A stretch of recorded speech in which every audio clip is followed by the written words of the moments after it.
Yotar vaqti kelganda Rasuli Akram alayhisolatu vassalomning odatlari, Hazrati Oyisha onamizni rivoyat qilishlaricha, yotar joydan o'rin olganlarida o'tirib turib, qo'llarini undoq qilib og'zlariga olib keltirib, Ixlos surasini, Qul huvallohu ahadni, Qul a'udhu bi robbil falaqini, Qul a'udhu bi robbin nasni o'qib, kaftlariga dam soqtirib, boshlaridan silab, oldilarini hamma taraflarini silab, yana dam solib orqa taraflarini silab, keyin yotardi. Mana shu suralarni hisn deydi, qo'rg'on. Ana shu dam bilan butun badanni silab, Allohdan niyat qilgan har qanday narsadan qo'rg'on bo'lib to'siladi. Har kuni shuni qilish kerak. Tahorat bilan yotish kerak. Yotishdan oldin tahorati ketadigan bo'lsa ham tahorat qilsin. Tahorati bo'lsa tahoratni yotsa yaxshi.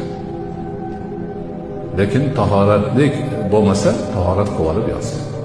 Shu yotgani bilan inshaalloh bomdodgacha tursa ibodat o'rniga o'tadi yo'qsa. Chunki niyat bilan tahorat qilib duoni o'qib yotdi. Uyqusi ham ibodatga aylanadi. Qarang, qanday go'zal.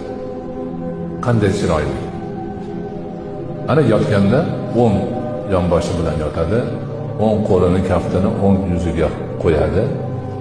Bismika robbi wada'tu jambi va bika arfa'u in amsakta nafsi faghfir laha va in arsaltaha fabhasha kama tahfazu ibadaka solihin deb qo'ydi.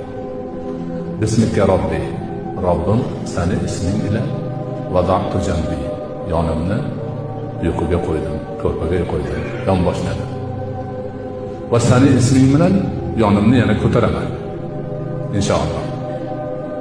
Agar nafsimni tutib qolsang, jonimni tutib qolsang, uyg'onmasam, o'lib qolsam, endi mag'firat qil.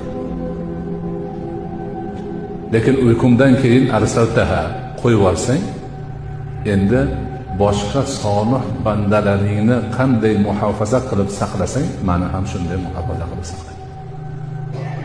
Dunyoda undan chiroyli davo yo'q. Dunyoda uxlagani yotayotgan odam o'qiydigan bundan chiroyli tilak yo'q.